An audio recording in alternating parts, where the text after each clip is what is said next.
Thank you to Karl Gowan for supporting today's video via Patreon.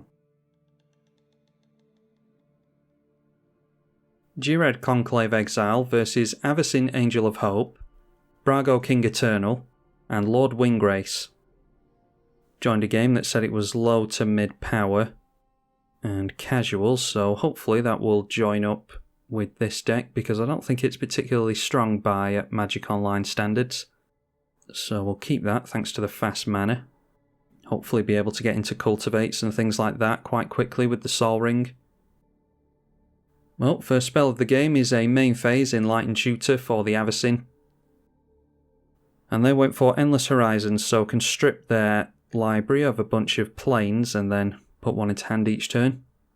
We draw into Growing Rites of Itlimoc, won't make use of that for a while. We'll just go for a green mana with the Evolving Wilds. And then our other players go for a land apiece, and of course it is fast mana for the Avacyn players, so they get down that Endless Horizons they've just drawn into. And they do rid their library of a bunch of planes, as we can see there. Speaking of planes, we get into one ourselves, so that is all of our colours sorted out. So we can go for Sol Ring, and we might as well get down this Growing Rites of Itlimoc. Good use of our mana. Okay, I've got a couple of card draw creatures there in Esper Sentinel and Keeper of Fables. I don't think much of Keeper of Fables, I'd rather it was Aurum Frostfang. I think Aurum Frostfang actually comes in this Ghired Precon. Not sure if Karl has built this from the Precon or not, but if he has, then he should have an Aurum Frostfang to shove in the place of Keeper of Fables. But if we get into another green source, it is a creature that we can keep hitting our opponents with and drawing a card with every turn, so we'll keep that one. This deck is brought to us by Karl Gowan, by the way, Mythic patron of the channel. He can submit a deck once a month at the Mythic tier and has given me his Ghired list to play. Another spell from the mono white player is Sultai Visionary this time, Shadow, so near enough unblockable for a 2-2 when it hits, destroy an enchantment. So that says goodbye to our Growing Rites of Itlimoc most likely. Okay, Kodama's Reach, that's pretty good.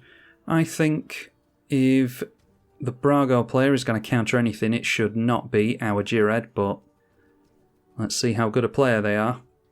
And of course it is Arcane Denial onto the Ghired. Yeah, I've tried to play a few games with this Ghired list, and players, at least on Magic Online, just seem to be terrified of Ghired for some reason. I mean, there's a Lord Windgrace and an Avacyn that is imminent, but yeah, worried about Ghired apparently, so countering that we'll draw a couple of cards next turn at least. But hopefully Brago has plenty of interaction to deal with these commanders that are going to be coming in. Draw into Fabled Passage and Overwhelming Instinct, which is another means of card draw for us. Tireless Provisioner for Windgrace. Fabricate for Brago, searching for an artifact. And I didn't realise last turn actually that there is a Foretold card for the white player. Probably a Doomscar, that's typically what it is in white, so that would be a 3-mana Wrath. And they play out Serra's Ascendant as well, so that is a 6/6 flying lifelinker. Swinging in at us with the Shadow creature, so they are going to blow up our enchantment. Intangible Virtue for us gives our tokens +1/+1 and Vigilance. We'll go for the Fabled Passage because it brings in an untapped basic. And then why don't we just get down this Keeper of Fables, because I think that that is a decent use of our mana. The Lord Windgrace player just passing through the turn, thankfully. And Brago tapping out into Panharmonicon, that's pretty scary. Looks like it is an ETB variant of Brago then. That is the card they tutored for, by the way. And there is an Ancient Tomb, so yeah, looks like they're tapping out straight into Avacyn, Angel of Hope. I think we would like to see that Arcane Denial now, wouldn't we?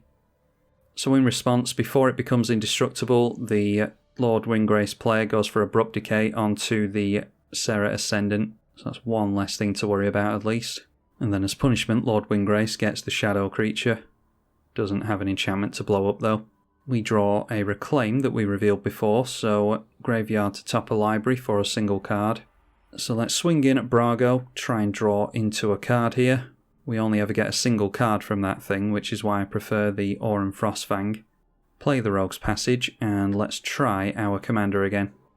Which means at the end of the turn we have to discard a card. Let's just discard the Exploration. Doesn't do much for us if we don't have any lands in hand. Got some friends of the channel here apparently.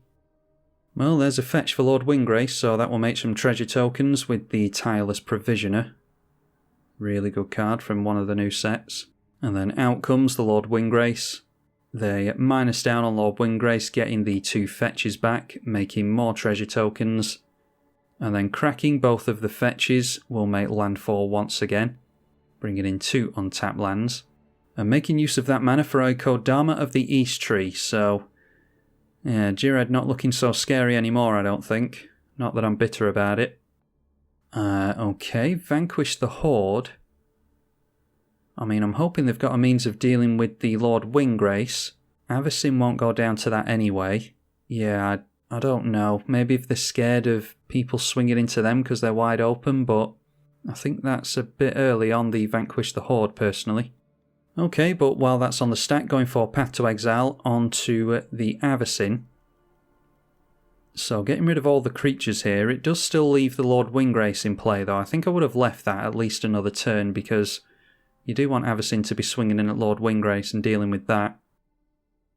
But our Ghired is dealt with yet again. We'll put it in the bin because we can reclaim it at some point. And then with the last of their mana, that is Strionic Resonator. And they're making lands every turn, so Avacyn coming straight back into play for the mono white player, so I'm not sure the board wipe did particularly much of anything there. Anyhow, we do manage to draw into a land, so that is Command Tower. We'll just ramp a bit this turn, I think. Let's go for Kodama's Reach. And then we'll get down the Celestia Eulogist, ready to do some populating later on. And we can throw down Intangible Virtue as well. If we care about getting our commander back, we can reclaim it during our upkeep. But just doing a little bit of setting up here. Lord Windgrace going for the plus and discarding Golgari Rot Farm to draw 2. And managing to get into play some fast mana of his own as well as another land. That is a Sol Ring. And then tapping out into Omnath Locus of Rage. Yeah, so this is what I mean. It would have been good to have had Avacyn take out the Lord Windgrace, and then the board wipe from the Brago player could have taken out that Omnath, assuming that they still cast it. Anyway, Brago casting Peregrine Drake here, which will get 2 triggers, thanks to the Panharmonicon. So untapping 5 lands when it enters, and then tapping them down again before the next trigger resolves, and untapping 5 lands again to net some mana. Then putting another Peregrine Drake on the stack with the Strionic Resonator, casting with that a Whisper Silk Cloak, and the Brago King Eternal, and then the Whisper Silk Cloak getting equipped to the commander, and with the rest of the turn that is a Cloud Blazer, again with 2 triggers, so drawing 2 cards, gaining 2 life twice. So Avacyn's still in play unfortunately, and here they go for, oh good, Planar Cleansing. Destroy all non-land permanents. And of course their stuff is indestructible, so we're all just left with lands. Yeah, the Path to Exile in response to that would have been really good. Anyway, Omnath gets to Lightning Bolt, and that does go on to the Avacyn. Then Avacyn casting some Group Hug stuff in the form of Howling Mine. And there is a Flumph as well, one of the few ways for white to draw cards. The Avacyn goes in towards Brago, who is at the highest life total. And then we draw into Rampant Growth and Sithis, drawing 2 cards every turn thanks to the Howling Mine. So we'll go for the Mountain. And let's go for Sithis here. Then we'll see what we draw into with the Overwhelming Instinct. Gain a life and draw, it is another land. So just for the sake of drawing, we'll go All That Glitters. It is a waste of All That Glitters, but I just want to try and get close to some answers here. Reclamation Sage doesn't particularly help us. It is a splendid Reclamation being cast by Lord Windgrace, so getting back a bunch of lands that were in the bin. One of which is a bounce land in that Golgari Rot Farm, so they will put 1 land back to hand. And then playing the Snow-Covered Forest that they just bounced. And passing the turn over to Brago, who will also draw 2 cards at the beginning of the turn. An Agent of Treachery, without the Panharmonicon and Strionic Resonator, thankfully. So, predictably stealing the Avacyn. And next up is a Palace Jailer from the white player, so that will probably go on their own commander. They will become the Monarch as well. And yeah, they do point that at Avacyn. Not putting Avacyn into exile though, putting it into the command zone, so they fancy their odds of being able to replay that. Lunarch Ascension now, so we will need to be swinging in towards the white player as best we can. And more group hug in font of Mythos. So at the end of the turn we'll go for this Ghired, and we can draw into it. It won't mess up our draws either, thanks to all the draw shenanigans that are going on over there. Oh really? But we've still got to change the zones for that?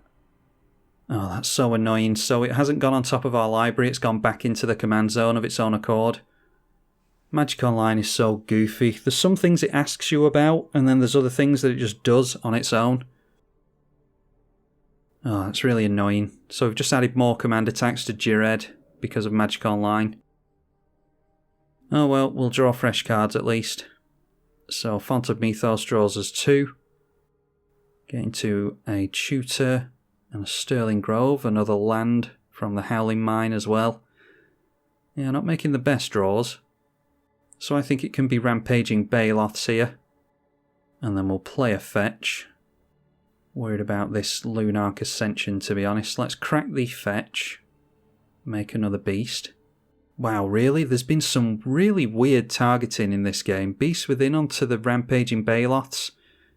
Avacyn is doing what it's doing and you're worried about a Rampaging Baloths. Lunarch Ascension is over there and it's going to get the counters on it at this rate. Yeah, I think that's a really weird removal spell onto the Rampaging Baloths. But it does land, so that gets removed.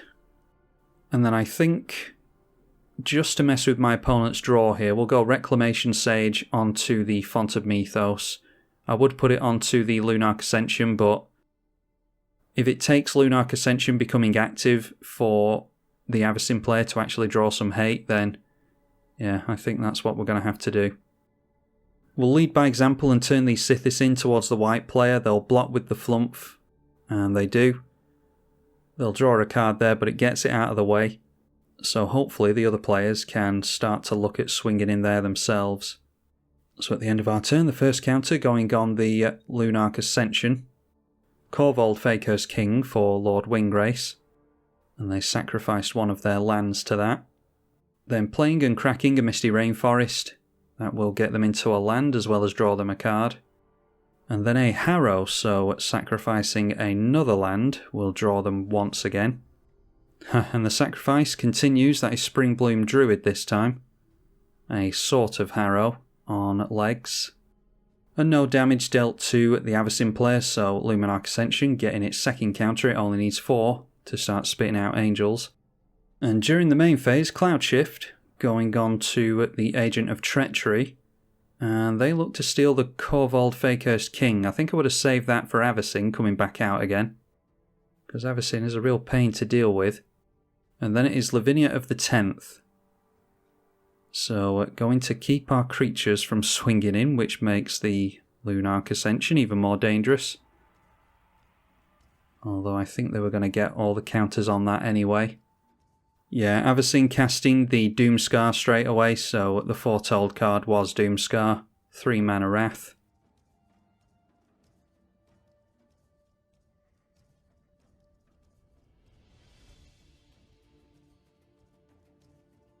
Noteworthy that if Brago had held on to the Cloud Shift, they could have gone Agent of Treachery and stolen the Lunarch Ascension there and started making angels themselves. Yeah, if you can play your instants at instant speed, it's usually a good idea to do that so that you can be reactionary. Anyway, the mono white player passing at that, so it is round 2 our turn.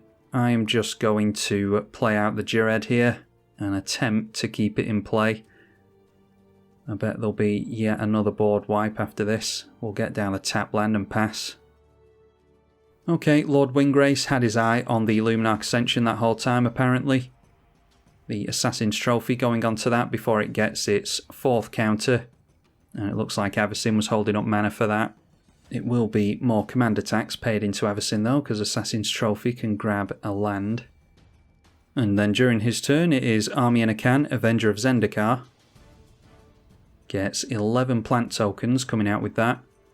Oh good, and then it is Field of the Dead. Speaking of Army in a Can. And the Lands Matter threats just keep on coming. Nissa Vital Force this time. So if no one can get rid of that by next turn, they will get the emblem on it.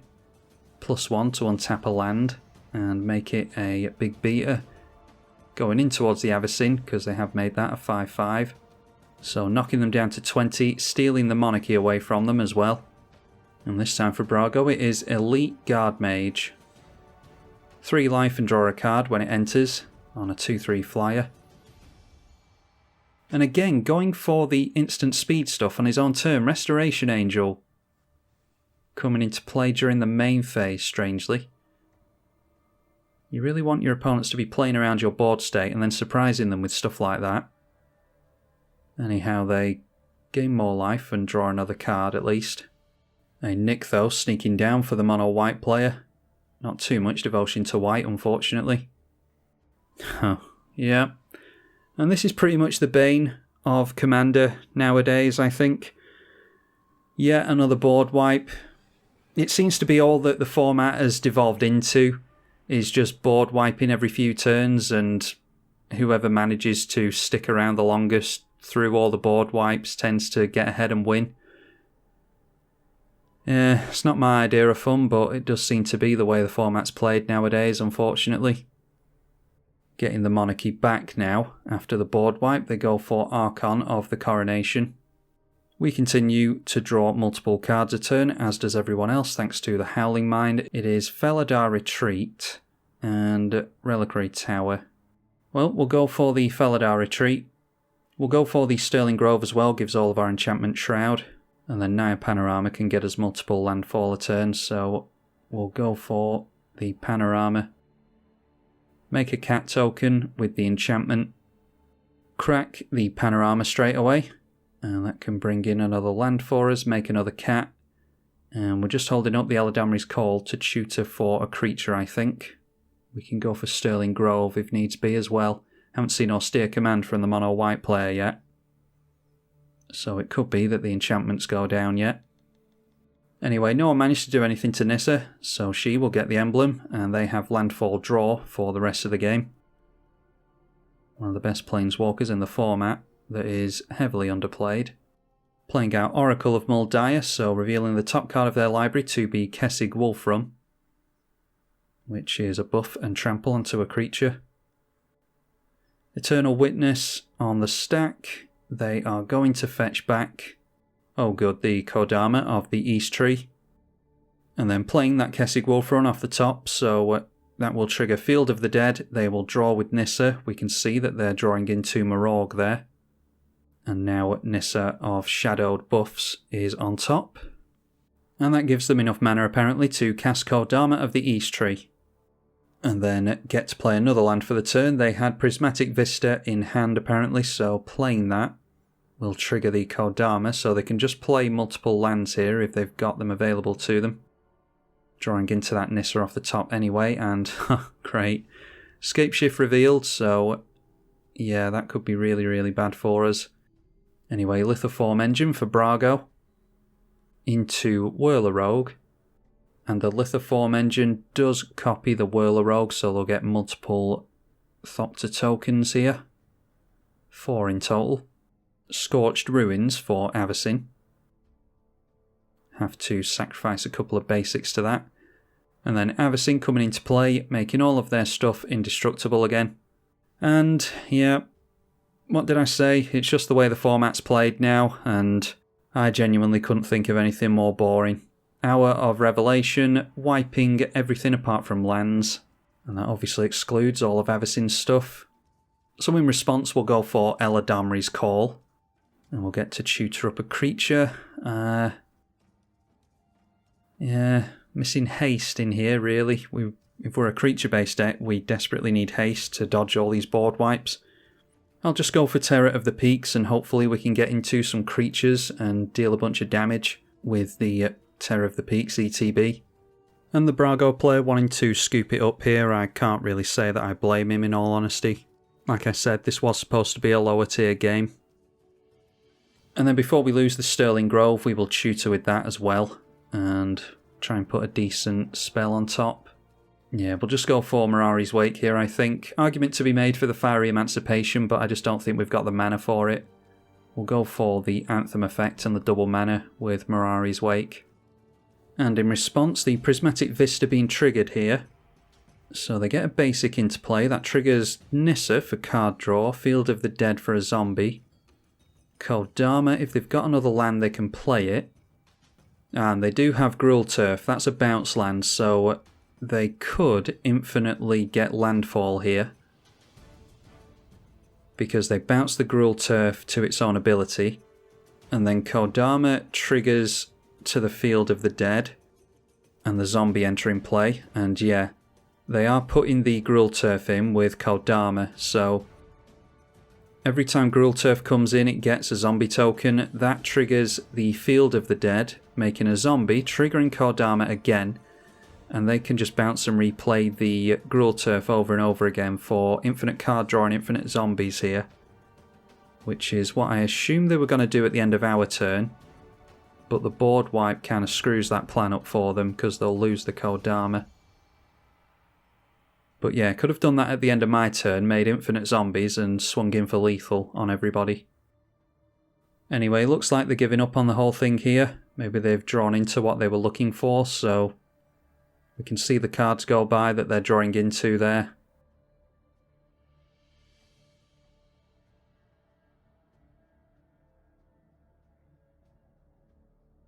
And then carrying on with the whole thing here.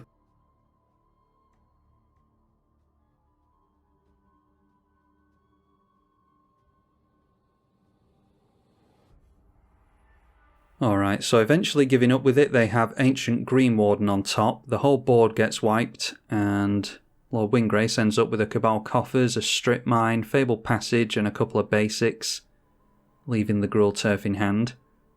The white player goes for Dranith Magistrate, and then turns their flyer in sideways towards Lord Windgrace, so that takes the Monarchy away from them again. And it's finally round to our turn, so Howling Mine continuing to trigger. We get yet another land. Done pretty well on lands this game, but wish we'd got into something else. So let's just go Cinderglade and we'll get down this mana doubler. And we'll go for Terror of the Peaks. And can't afford our commander unfortunately, so it is Natural Growth for us. That just leaves us with lands in hand. And hopefully we can get down Ghired and actually do a little bit of something next turn. Vampiric Tutor at the beginning of Windgrace's turn. They'll draw the card they tutor as well as a fresh card as well. Dryad of the Elysian Grove we did see them get into, so that will fix all their colours and let them make 2 lands a turn. Cracking the Fabled Passage, which was already in play. They actually don't have another basic though by the looks of it, so cracking that for no reason. Shocking in a Stomping Ground will get their landfall triggers, draw and make a zombie. Then another fetch land in Windswept Teeth will get landfall again. Tapping down Cabal Coffers for a whole heap of mana. And yeah, there we go in pretty typical Lord Windgrace fashion, ending the game with Torment of Hellfire, where X is 26, so that's the end of both of us I think. Maybe the white player can survive. But no, they just decided to scoop to it. We went down to -6 because we didn't have enough permanents thanks to all the wipes. Yeah, apologies to Karl. I've been trying my damnedest to get a game with this. I did show you in the lobby, I think. I'll show you now if I didn't, that this is a low to mid-power casual game, apparently. But trying to get a casual game on Magic Online with a, quote, fair deck, unquote, like this one is like finding a needle in a haystack. There's just very few people that don't want to play anything but the absolute most powerful stuff on Magic Online. This is my 5th attempt at getting a game with this deck, and I've tried to make the power levels even. I've tried to get casual games, as you have seen, but yeah, no cigar on that one, unfortunately. So apologies again to Karl. Tried to show off the deck as best I could, but didn't have much luck on that front. Hopefully you all enjoyed it regardless. Be sure to leave it a thumbs up and subscribe if you did. Consider supporting on Patreon, just like Karl does. Big thank you to him especially, and I will see you all in the next one, I hope. I'm tribalkai on the EDH channel. Thank you for watching.